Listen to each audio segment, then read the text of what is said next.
Thank you all for being here. I'd just like to preface this by saying that I never intended on submitting my work until my, at the time, WCI professor, Peter Monaco, told me I should. I was really irritated that I got put in a WCI class to begin with because, like many of you guys, I took the AP exam and passed, and so, yeah, and he knows that I was really mad to be in his class, so when I got put in there, I swear, I looked at my schedule, I was like, really? I did my time. I did my time. And so when I was given this prompt, I was told, be creative and there's no rules. And I took that as, well, do everything that would otherwise be academically okay.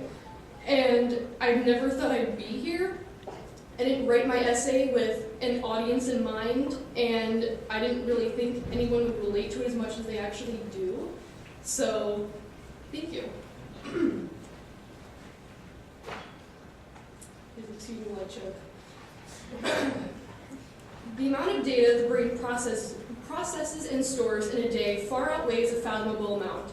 Information is gathered through the senses. Human brains have a very small difference between them. However, even the smallest deviation from what is scientifically considered normal can change a person's cognitive ability. My brain is not considered normal.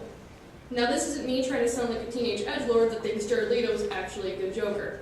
According to the tests I've undergone to determine the effectiveness of the prefrontal cortex, mine does not function to the best of its ability. My executive function is lacking.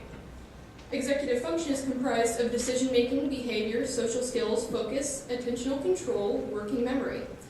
Autism, or, Asperger's, is especially affecting my ability to interact with others. It's actually almost hilarious how long it took me to get a diagnosis. ADD and autism is less common in women, but it's being found that it's not as big of a gender difference as people think. It wasn't until 10th grade I was actually able to focus a little bit in school. Doctors are more likely to diagnose it in boys, but because girls have different social expectations, no professional would believe me until I was 14 years old. I could rant about the negative impacts of gendered social expectations and medical professionals not believing girls when they say they have a medical issue for days.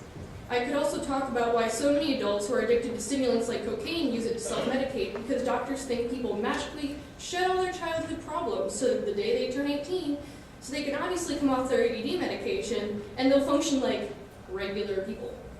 Which is why more people with ADD should always be medicated when they drive, because people with ADD are 80% more likely to get into an accident, especially if they're not medicated. I was that kid that mellowed out when I had caffeinated soda, and so everyone was really confused by that. People my age nowadays are all about their coffee to get caffeine.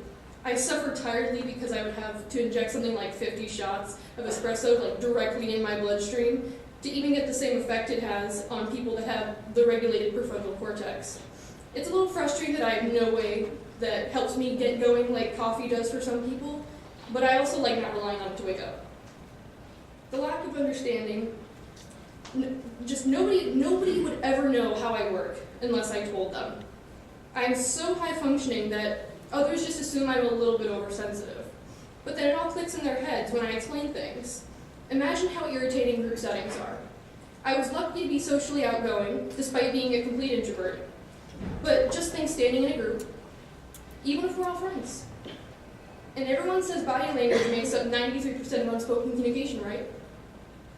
Imagine not being able to read it. Being the 1% that's illiterate. I never know how people feel, and I have no way to empathize and connect easily. Yes, I'm socially outgoing enough to make it seem like I have friends like Stark Enterprises makes money. The lack of understanding of that subject doesn't even allow me to comprehend how it's supposed to be. Despite the commonality of ADD, it does not show up in every person the same way. In me, it shows up as autism.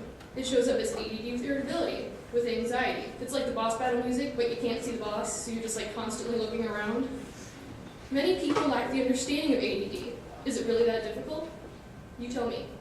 To put it in terms that everyone can understand, my brain feels like a room full of toddlers just scribbled everywhere with Sharpie, or that scene from SpongeBob where it shows his brain with all the file cabinets and he's just running around screaming and everything is on fire. It's like that constantly. And when I lay down in bed with the intent to sleep, my brain is the equivalent of NASCAR when all the cars are simultaneously going around the corners, so it's making that car noise you know what I'm talking about? Yeah, it's that. I can read 6 books at once and never finished a single one of them because I grew tired of reading the words that I knew. I can think about doing plenty of things that I know I would enjoy, but I think about so many things at one time that I forget what I was doing. I don't think you realize that thinking about writing a different part while I tried to write the previous one, and half the time I move on because I don't remember where I was going with it. But if you notice that they come back later, it's because I remembered a part of it and it's just too much of a mess to stick it back where it was supposed to be.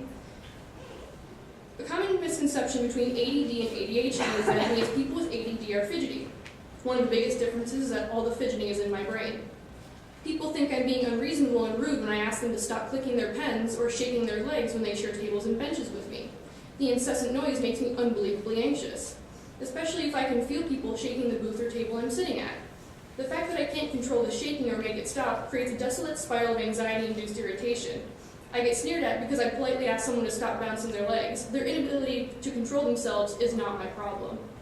Medication is an easy way to subside some of those things, using off-brand cocaine to be able to focus, to be able to read words on a page.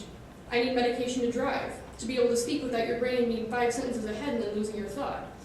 Having an important conversation that could potentially be influential, but the credit mobilier scandal of 1872 scammed the American government out of millions of dollars that were supposed to be going towards expanding the transcontinental railroad to allow products being manufactured in the north to be transported to the south more quickly.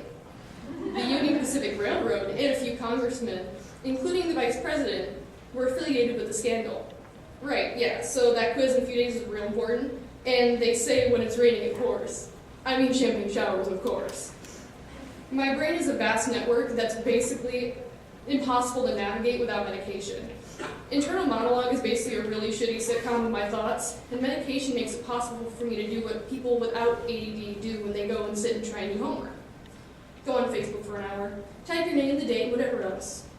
Go back on Facebook for another hour, type a few words or a sentence or two. Repeat until it's 3 a.m., and you're supposed to be awake by 6:30. It doesn't make me a studying machine. It makes it so I can write my essay in 3 hours instead of 7. I hate reading literature for one of 3 reasons. All these old fucking eggheads think it's real cool and edgy to have no spacing in their writing and have the most drawn-out sentences in the history of forever. I don't read assigned work if it's just a giant block of text. I get 3 sentences in and I lose my place. Start over, get a little further. Lose my place again. It's really great. Once I hit that point, I'm done. So, something I could do so easily, and it's something so easily I can understand.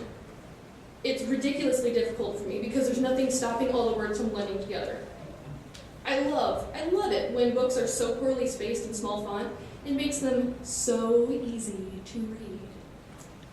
So easy. I have the ability to soak up immense amount of data at one time, but it has its drawbacks. My parents always called me a sponge because I was so much further than everybody else intellectually at 3 years old. ADD makes it very difficult for it all to process at one time. It's a recurring reason why I have so much trouble maintaining eye contact with people I'm not overly comfortable with. I'm not nervous. It's simply just so much information at one time before it's overstimulating to my brain, and I need to look away to allow myself time to process. I've grown to disguise it as being aware of my surroundings, which I am, but I can't focus on one area too long or I get antsy. And when I want to focus, I go into hyper-focus. Like Star Wars, hyperdrive, you know what I'm talking about. I've memorized several video games, almost down to the dialogue, because of course, I can mimic the idiocy of a character, but I can't remember what someone told me 5 minutes ago, even though I asked them to repeat it twice. I can work the floor of a Sephora better than most of their employees because I hear someone talk about something once, and I can spit out information at people until their eyes glaze over, and I'm still only halfway through my thought. I haven't noticed that they've lost interest in what I'm saying, but I'm told their body language says it all. What's format, you say? I have absolutely no clue. One of the most annoying things about the way I think is that I have so many great ideas at once, but I have no way to mentally bookmark or get them out on paper or on a note in my phone without all of them being gone except for the one that I chose to think about. I'm so completely used to people's reaction of when I tell them even a little bit of how my mess of a brain works. Fairly recently, I've had one instance where I was completely surprised at the reaction of another person. I tell certain people because it's important to me that they know this, so they can better understand how to interact with me. My biggest fear is that I'm going to be treated differently because I struggle with interacting with large groups. I struggle with understanding how other people feel. I struggle with understanding why I don't understand something so simple. That despite being scientifically labeled a genius, that being autistic and having ADD makes me stupid. Over an Arby's roast beef max, I told this person the condensed version of the explanation of why I do what I do. I expected the, okay, cool, and then going back to whatever he was doing. He told me, you remind me of Symmetra from Overwatch. She's on the autism spectrum and she's really cool and badass and I love playing as her. He got me into the game, by the way, and now I'm hooked for life. It's awful. That may not seem like such a big deal, but to go through the motions of explaining and to be told something so purely genuine is an indescribable feeling. His comment was so truly kind and without an ulterior motive. After occasional spells of feeling broken and stupid because I can't quite think the same way everyone else does, I think about that. And I think about how it's important that my brain functions the way it does, and how unique it is, and how impossibly dull I would be without it. And I was medicated when I wrote this. So, now that the full reading is done, I did have 2 footnotes that extended my essay from like 2,000 words to about just over 3,000. And, yeah, I know, right? Single space can be deceiving. Be lucky that we get to write in double space. I'm just saying that. My 2 footnotes on my personal mission to fight against bias towards women in the medical fields and people with medical degrees with no true medical experience who are somehow able to throw out random academic papers that bear little truth added over 1,000 words to my original work. I can talk about a lot of things for a lot longer than I should be able to. I'm going to be great at filibustering, by the way, and I'm not going to have to use green eggs and ham to do it. So, just saying. As far as academic abilities go, I want to make note of my inherent ability to retain egregious amount of information and a genius level IQ because I want to make clear the fact that I do not have perfect grades.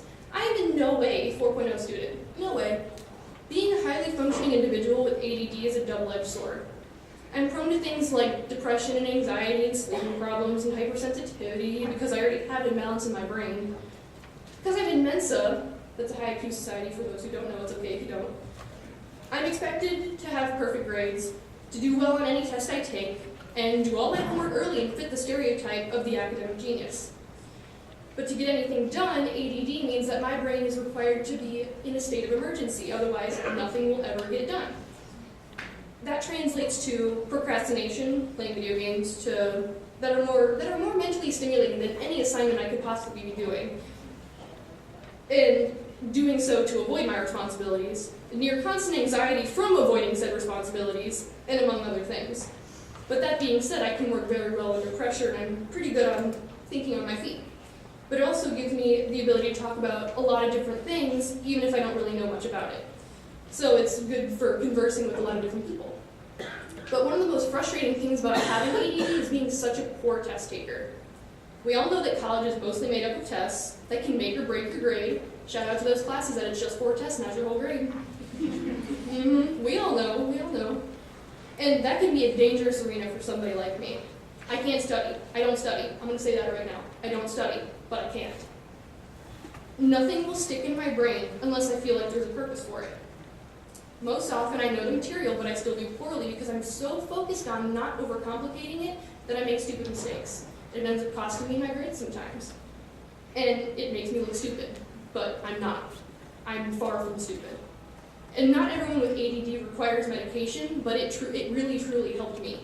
I wasn't medicated for most of 9th grade, which means that most of high school my grade was not awesome. I was never a bad student, my GPA never fell below a 3.0, but I couldn't focus at all. I was having more issues than I do now. And once I was put on medication, I was still having some trouble because it wasn't quite the right one for me. But so that means 10th grade wasn't great either, but once I got on my medication that I'm still currently on and is working great, my junior and senior year of high school, I got a 3.7 GPA. And I had almost all A's because I was actually able to focus. And this past semester, continuing medication, I made the dean's list. Because I've made it a long way, but because of who I am, I'm always going to struggle like this. It's always going to be there.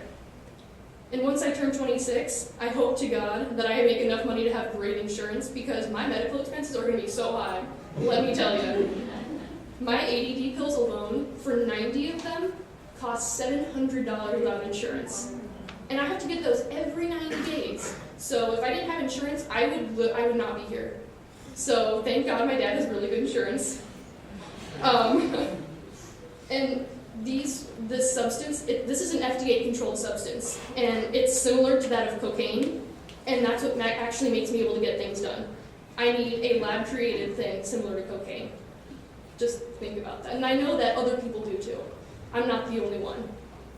But I've knowingly gone over the expected amount of time that I'm supposed to be up here, but I'd like to say that for those of you who can relate, your test scores and whatever you struggle with in the academic setting, it doesn't define you. You are as smart, if not smarter than everybody. You know that you are not stupid. So, just to leave you with that, thank you for listening to my story, and I appreciate the opportunity to